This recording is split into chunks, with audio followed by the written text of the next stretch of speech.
What is weighing on your mind that you may need advice on?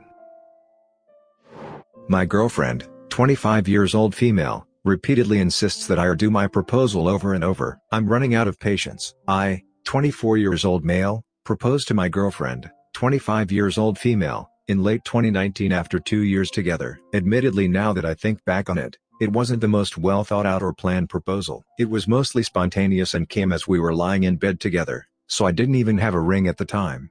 At the time, my girlfriend said that she would love to marry me, but she had been looking forward to a more elaborate proposal. I assured her that I'd sort something out. A month later, after shopping for the perfect ring, I set up some candles when she was coming home one day, thanked the Chandler/Monica proposal in Friends, and asked her again.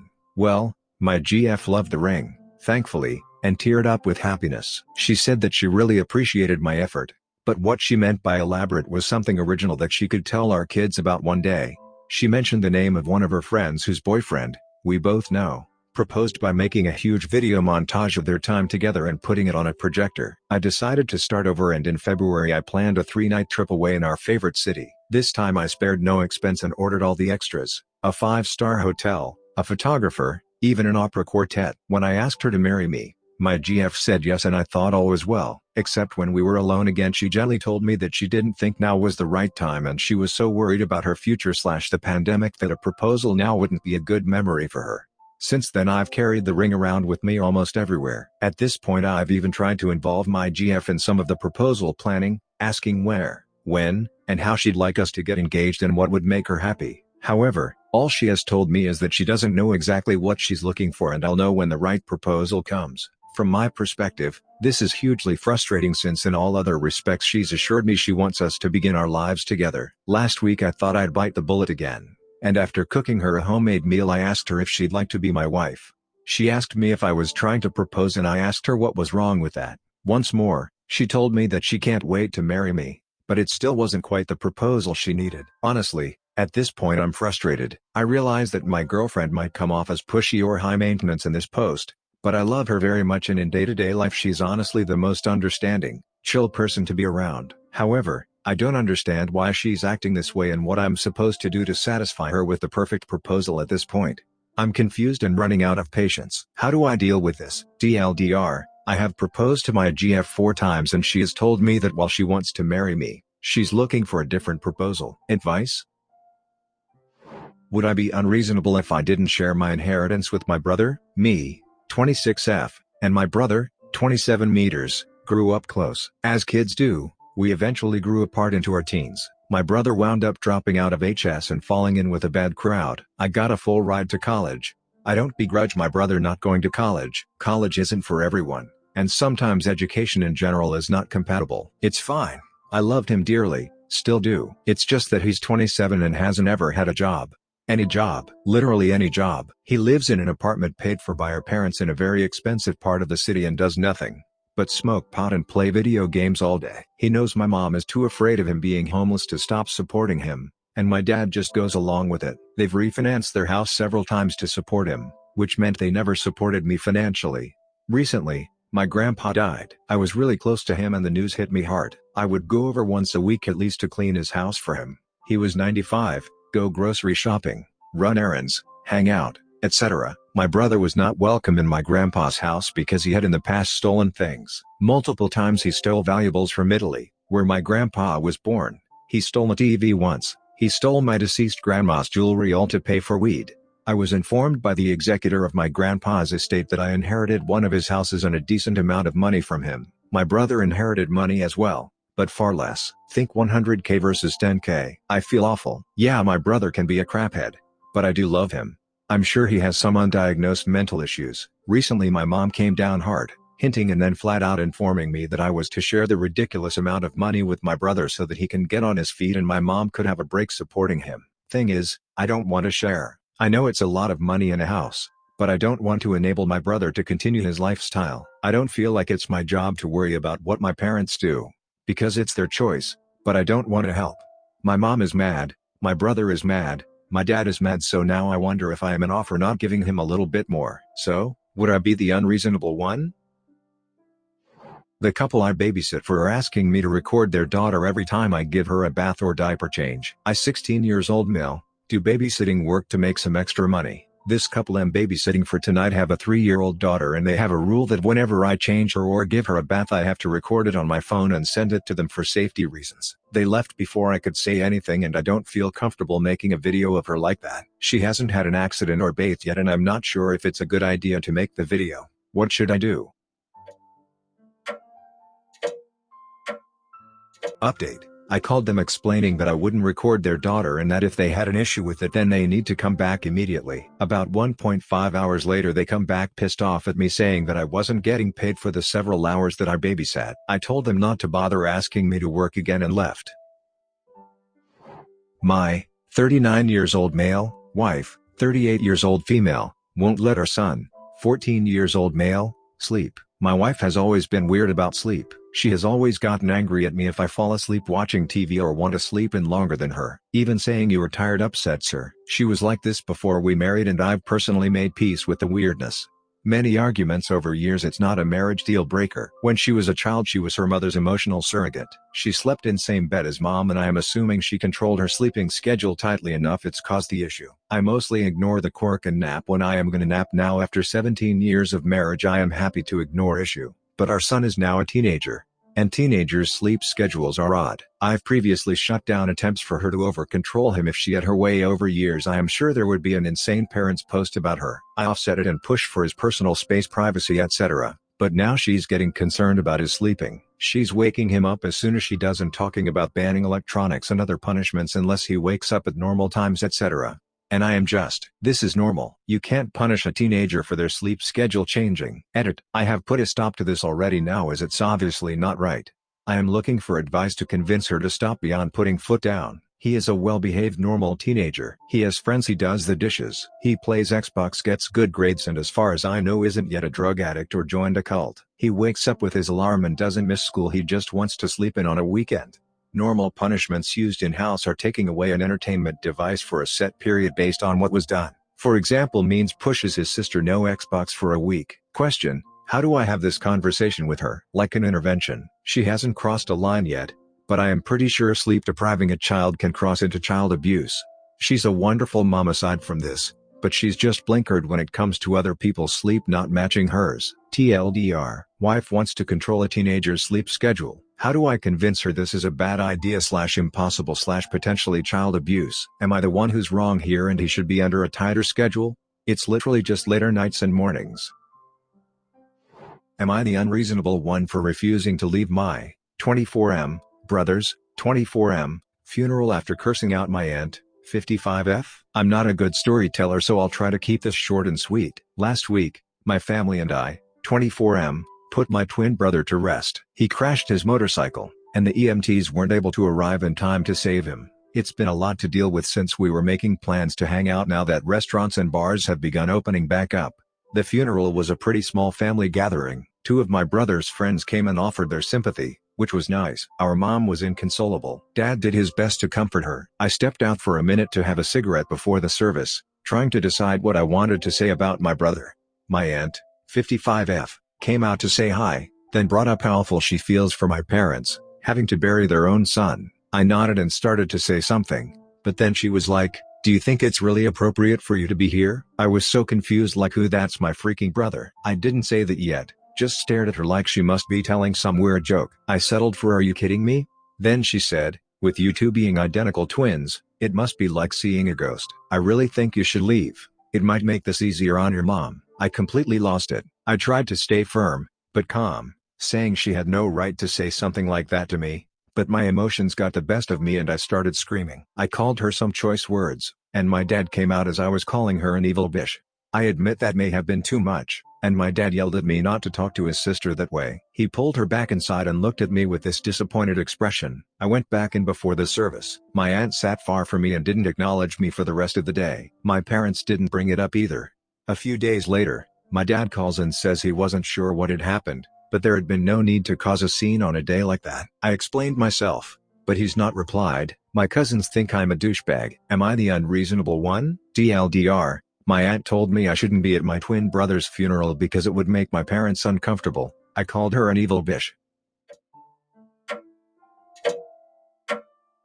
Update.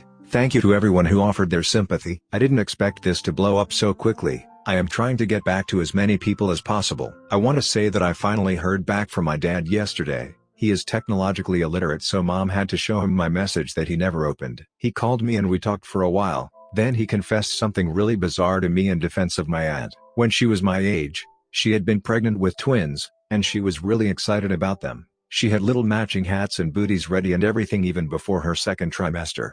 Well, one absorbed the other. She was so distraught, and she ended up aborting the other. It may have been pressure from her now late husband. This is somehow bringing up that old wound. I feel like my dad's kind of grasping for straws, but I held my tongue this time and apologized for making a scene.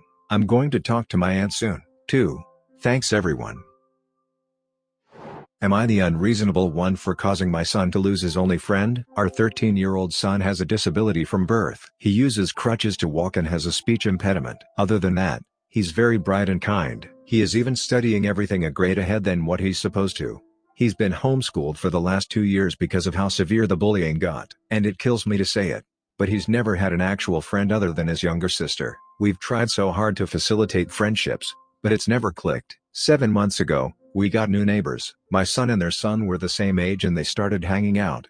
My wife and I were happy beyond words. My son was also extremely happy to finally have a friend his own age. Last month, we were made aware of videos the boy was making of my son and sending them to children from his school. Very cruel words were used in the video, including the R slur. We were heartbroken to find out that our son was aware of the videos and was allowing his friend to make fun of him just so they could hang out. Despite his protests, I brought up the videos with the boy's parents. I was furious. To their credit, they were extremely apologetic and the mother was so upset she cried. The boy was very embarrassed and was made to apologize to my son, but he's now refusing to become friends with my son again, which has devastated him. I'm now second-guessing all my actions and I'm wondering if I should have just reached out to the boy in private. My son didn't want me to involve the parents, but I did it anyway. I'm feeling very guilty. My wife is also very upset over the wall thing. We've already started therapy for our son. Just wondering if I did the right thing here. My son won't even talk to me anymore. My 16 years old female mom, 36 years old female, acts competitively around me since I lost weight. So this is a weird one probably. I've always been a quite chubby child, but around a year and a half ago I've decided to do something about that and started working out and doing other sports. I'm playing volleyball and I'm in my high school's cheerleading team. Around like 8 months ago my mom has started acting like I'm some sort of threat to a relationship with my stepdad, 41M. Yes, I've catched my stepdad staring at me few times and I think that's kinda gross, but I had hoped she would talk to him about that. But instead she is mad at me. At first she started teasing me with the fact that I'm lesbian, something she never really had an issue with before, said that I'm still the chubby girl and other mean things. Over time it has only gotten worse to the point where there are some serious restrictions on what I'm allowed to wear. For example, we've a pool. She absolutely doesn't want me to go swimming in it, because she doesn't want me to walk around in a swimsuit or a bikini. I'm not allowed to wear my gym clothes or any form of leggings, skirts or dresses or even my cheerleading outfit. At multiple occasions she has tried to hide or throw away clothes or makeup, including Lululemons I've paid for with my own money. She always asks me when I'm getting a haircut again and tries to pressure me into my old short hairstyle by saying how unattractive my longer hair looks. Fun fact, we are both blonde and have similar hair lengths. What is actually going on? How can I fix this? Am I the unreasonable one for telling my employee to clock out if she can't work due to her self-diagnosed anxiety? I manage and co-own a company that makes soaps, lotions, etc. We only sell locally and online, so we work out of a pretty small warehouse with a storefront. I only have 9 employees. Since we work in a small warehouse, much of the cleaning duty falls on them. Nobody minds it. The only complaint that I get is that about eco-friendly products. We rotate chores so nobody gets stuck doing what they hate. This system has worked out the entire 3 years we have been open. My last hire hates doing any of the cleaning. She has a pattern that I've noticed. Any day that requires her to clean bathrooms/take out trash, she makes sure to talk about how anxious she is and how her stomach hurts, and she can't focus. She often ends up laying down or going into a dark room to relax. At first I did the stuff for her because I felt bad, but after I noticed what she was doing, I told her she had to trade with one of her co-workers. She usually got someone to do the cleaning for her. Friday was her day to do the trash and sort out recycling. When I went to go tell her to do it, she was already sitting in the dark in our break room. I asked her to go take care of the trash. She said she couldn't because she was on the verge of a panic attack. I asked her if she asked another co-worker to do it. She said none of them agreed to do it. I told her that she could take a minute to calm down. But she needed to get it done. She said that there was no way she could do it. I told her to go ahead and clock out then. She asked me why, and said that she had 5 hours left in the day. I told her to clock out if she can't do her job. She got very angry and said that I had to provide reasonable accommodations for her disability. I told her that self-diagnosed anxiety isn't a disability, so she can do her job or leave. She quit, threatened a lawsuit, and walked out. When we returned to work on Tuesday, today, I noticed a couple of employees were a bit cold to me. The other ones were very eager to show me the unfavorable posts that their former coworker had made on social media over the weekend. They think I should apologize to her and make her go away. They're afraid it will cause us to lose business and cut hours. I can tell that some employees are upset about my behavior. I'm not sure how to feel about how it went down, so I'm curious who a third party would think is the a-hole in this situation. TLDR, am I the unreasonable one for telling my anxious employee to clock out if she wasn't going to do her job? Am I the unreasonable one for stealing my car back, stranding my sister and making her think it was actually stolen? I am 20 and I bought a car myself. I insure it myself. I pay for all my own gas and maintenance and everything. I'm temporarily living at home and my parents wanted me to give them the spare car keys so they could move the car if it was in the way ever. I said okay. It turns out when I have been out, or not paying attention, they've been lending my car to my sister who is 17 and has a minor's driving license. I told them that wasn't okay to have done without asking me. Plus I told my sister to stop taking my car out. I don't like her driving it because I don't have my car insured for a minor driving it, and what if she crashes? Plus, even though I'm hardly going out, I don't like seeing my car missing with no warning randomly. Anyway, my sister has used my car several times since then. I think my parents let it slide. They know she's doing it even though I don't like it. I asked for my keys back and they said it would be too inconvenient to not have them because we have to double park in our driveway and sometimes cars need to be moved. So I made a plan. I put an old cell phone in the glove box, on a charger, and I installed a Track My Child sort of app on the phone so I could see where it was going. So, when I saw my car gone one day, I called my friend who picked me up and we went to where the car was. It was parked in the downtown area of the city on the street. I took it back with my keys and we drove it to my friend's house to hide it. Then my friend dropped me off back at home. My parents got a call later that day from my sister panicking saying she was stranded in the city. She'd lost the car. They drove out to get her, and they all came home. I started asking questions like, what were you doing with the car? Did you lock it? Are you sure? Did you misremember where you parked? You're sure it's stolen? And my sister was freaking out, like saying she was sure she locked it and she was sure of where she parked it and it was stolen. I was like, well, maybe you know how I feel having my car stolen with no warning all the time. It sucks, right? You go expecting the car to be somewhere and it's gone? She was like, but that's different. It was just me driving. You know the family has keys. And I was like, you know I have keys, right? I'm sure it will turn up somewhere. My sister and parents realized I had the car by then, and my sister was furious for stranding her in the city at night, for making her think for a long time that the car had been carjacked, etc. My parents are also pissed that I didn't think of her safety when I left her without a way home. I took the car back in the early afternoon. I didn't expect her to be out till nighttime. It wasn't a sketchy area. The area was a rich-ass neighborhood that's always crawling with cops. There were also gas stations and convenience stores open all night that she could have gone into to wait. I'm a young woman myself. I went to college near that area, and I never had any trouble being out there late and alone. Being stuck there would be inconvenient, but not really sketchy. Am I the unreasonable one for stealing my car back? Subscribe and turn on the notification bell for more stories delivered to you. Thanks for listening. See you later.